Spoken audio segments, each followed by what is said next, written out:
Ibu sehat? Alhamdulillah Pak Selamat. Begini Pak, saya ingin mewawancarai Bapak seputar tentang pengambilan keputusan yang bertanggung jawab Pak. Ya. Jadi Pak, begini Pak, pertanyaannya Pak, selama ini kan Pak, bagaimana Bapak dapat mengidentifikasi kasus-kasus yang merupakan dilema etika atau rujukan moral Pak? Saya melihat dari segi hukum, apabila kasus tersebut melanggar hukum, maka sudah tentu benar lawan salah.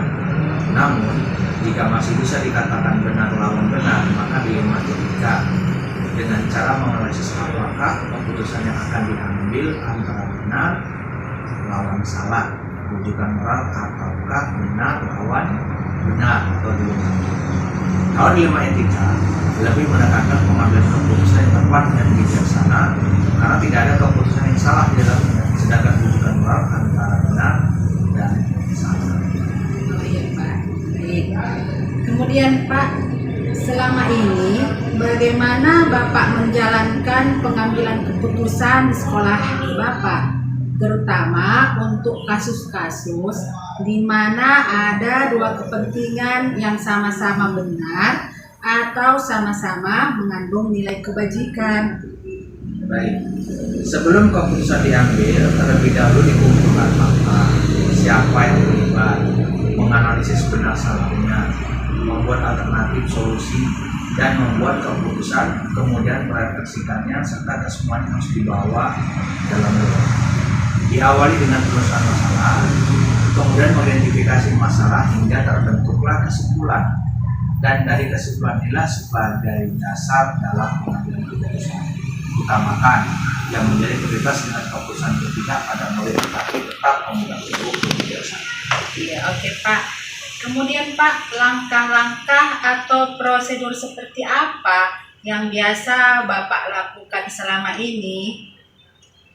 Menentukan penyebab permasalahan, menentukan siapa yang terlibat, berdiskusi dengan warga sekolah, membuat beberapa solusi keputusan, menimbang lagi dari berbagai sudut pandang sebelum memutuskan, dan setiap keputusan yang dilakukan dibawa dalam mengidentifikasi masalah, mengklarifikasi tujuan kasus yang diinginkan, memeriksa berbagai kemungkinan untuk mencapai tujuan dan melakukan keputusan, mengidentifikasi masalah, kemudian melakukan diskusi dengan pihak yang terlibat untuk mengambil keputusan yang terbaik. Ya Pak, baik. Kemudian Pak, hal-hal apa saja yang selama ini Bapak anggap efektif dalam pengambilan keputusan pada kasus-kasus dilema etika Pak? Dengan menelaah siapa yang terlibat, sifat urgen kasus dilema dan pengambilan alternatif diskusi, membayangkan sosok panutan untuk mengambil keputusan secara bijaksana dengan mempertimbangkan situasi dan kepentingan yang terlibat. Iya Pak, baik. Hal-hal apa saja yang selama ini merupakan tantangan dalam pengambilan keputusan pada kasus-kasus dilema etika Pak? Baik, mencari keputusan yang terbaik karena keduanya merupakan masalah yang sama-sama benar, yang harus membutuhkan kedua pihak. Di saat keputusan yang diambil bertentangan dengan keputusan dari pihak sekolah, keputusan yang diambil terkadang melanggar prinsip keadilan bagi anggota yang lain. Seringkali dilakukan pada saat itu juga, tapi ada juga masalah yang memang harus diselesaikan pada jalur tertentu dan sesuai dengan keberpihakan kepada siswa. Oke, baik Pak. Kemudian Pak, adakah seseorang atau faktor-faktor apa yang selama ini mempermudah atau membantu Bapak dalam pengambilan keputusan dalam kasus-kasus dilema etika Pak? Baik, di sini kita selalu mengajak warga sekolah, stakeholder, murid, memiliki kedekatan dengan berikutnya pihak yang terkait dengan permasalahan dan aturan yang berlaku dari sekolah serta pola pikir dari tokoh yang dibutuhkan. Berikutnya wakil kepala sekolah, keluarga dan pihak yang terkait dalam suatu organisasi. Iya Pak, baik. Kemudian pertanyaan terakhir Pak, dari semua hal yang telah Bapak sampaikan, pembelajaran apa yang dapat Bapak petik dari pengalaman Bapak mengambil keputusan dilema etika, Pak? Baik, ya yang saya rasakan, ya saya menjadi lebih bijaksana dalam menganalisis sebuah permasalahan untuk dijadikan pertimbangan untuk kasus. Kemudian setiap pengambilan keputusan harus dilakukan sesuai dengan nilai kebajikan dan keberpihakan pada hukum. Berikutnya, setiap mengambil keputusan pasti akan berisiko. Maka dari itu, buatlah suatu keputusan yang paling meminimalisir risiko. Ya, oke Pak. Terima kasih atas penjelasan Bapak sudah membantu saya dalam pengambilan keputusan yang berpihak pada murid ya Pak. Baik, sama-sama Ibu. Terima kasih banyak Pak. Sehat-sehat ya Pak. Sama-sama Ibu, sehat juga dan sukses. Iya Pak. Terima kasih Pak.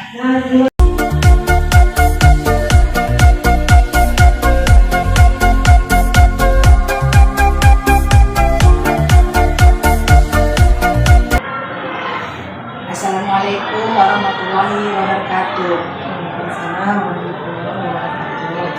Selamat pagi Bu Rani. Selamat pagi. Sehat Bu? Alhamdulillah sehat. Begini Bu, saya ingin melakukan wawancara kepada Ibu mengenai pengambilan keputusan yang bertanggung jawab, yang berbasis nilai-nilai kebajikan Bu. Baik Bu, ada beberapa pertanyaan yang akan saya ajukan ya Bu ya. Kita mulai ya Bu ya. Ya.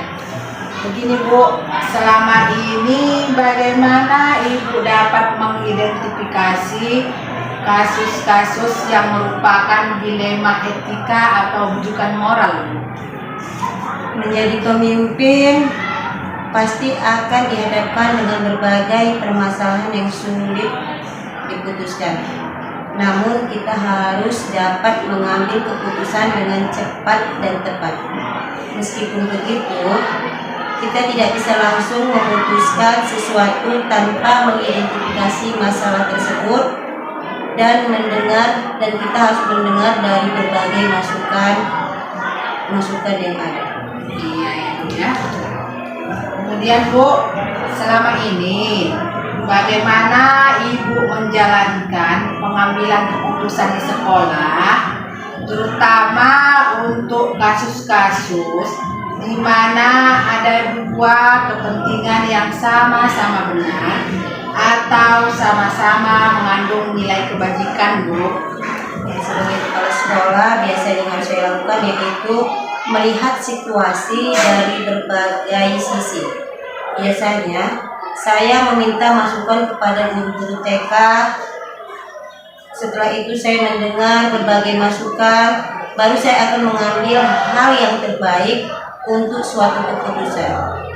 Ya, meskipun tidak mungkin kita dapat memuaskan semua pihak. Apabila dihadapkan dengan dua kepentingan dari sama-sama benar, saya akan mengambil keputusan sesuai aturan dan biasanya disepakati dalam rapat. Oh gitu ya Bu ya. Kemudian Bu, langkah-langkah atau prosedur seperti apa yang biasa Ibu lakukan selama ini? Biasanya yang saya lakukan yang pertama mencoba memahami kasus yang terjadi. Kemudian mengumpulkan guru-guru untuk memberikan masukan kepada saya. Lalu mengadakan rapat bersama guru-guru. Kemudian apabila tidak sesuai dan tidak menemukan keputusan bersama, maka biasanya saya lakukan dengan cara voting. Dengan begitu keputusan diambil dengan catatan dan dilaksanakan dengan penuh tanggung jawab setelah keputusan itu telah disepakati. Oke ya Bu, pertanyaan berikutnya. Hal-hal apa saja yang selama ini Ibu anggap efektif dalam pengambilan keputusan pada kasus-kasus dilema etika Bu? Yang pertama biasanya mengenali bahwa ada nilai-nilai yang saling bertentangan dengan situasi ini. Menentukan siapa yang terlibat dalam situasi ini. Kemudian mengumpulkan fakta-fakta yang relevan dengan situasi ini. Setelah itu pengujian benar atau salah. Pengujian paradigma benar lawan benar. Ya Bu, pertanyaan kelima ya Bu ya. hal-hal apa saja yang selama ini merupakan tantangan dalam pengambilan keputusan pada kasus-kasus dilema etika, Bu? Tantangan yang bersifat personal apabila saya sebagai kepala sekolah dihadapkan dengan mayoritas keinginan guru-guru yang berbeda dengan harapan atau keinginan saya. Hal yang mendapatkan tantangan adalah mempertimbangkan segala dampak yang ada, berpikir dengan matang dan jangan menuruti emosi. Jangan terpengaruh oleh arahan orang lain dan menentukan tentang nilai-nilai kebenaran. Oke, Bu. Pertanyaan berikutnya ya, Bu. Apakah Ibu memiliki sebuah tata cara atau jadwal tertentu dalam sebuah penyelesaian kasus dilema etika? Apakah Ibu langsung menyelesaikannya di tempat atau memiliki sebuah jadwal untuk menyelesaikannya?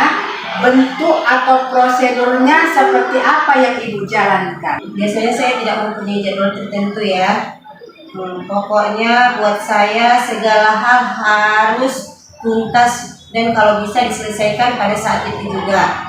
Meskipun begitu, tergantung dari ringan beratnya suatu kasus permasalahan. Ya, baik, Bu. Kemudian, Bu, adakah seseorang atau faktor-faktor apa yang selama ini mempermudah atau membantu Ibu dalam pengambilan keputusan dalam kasus-kasus dilema etika, Bu? Tentu saja dukungan keluarga dan tim di sekolah yang senantiasa mendukung dalam setiap pengambilan keputusan terkait penyelesaian kasus-kasus yang ada. Oke, pertanyaan yang terakhir ya, Bu Rani. Dari semua hal yang telah saya sampaikan tadi, pembelajaran apa yang dapat Ibu petik dari pengalaman Ibu dalam mengambil keputusan dilema etika, Bu? Pembelajaran yang saya dapatkan adalah dalam pengambilan keputusan pentingnya komunikasi dan koordinasi yang baik kepada semua pihak agar pengambilan keputusan akhir yang diambil itu sesuai dengan sasaran dan berdampak positif serta berpihak kepada murid. Oke, Bu. Terima kasih atas waktunya. Saya sudah memberikan pertanyaan-pertanyaan kepada Ibu. Mudah-mudahan kita sukses ke depannya ya, Bu. Amin, insya Allah. Terima kasih banyak ya, Bu Rani. Sama-sama. Ya.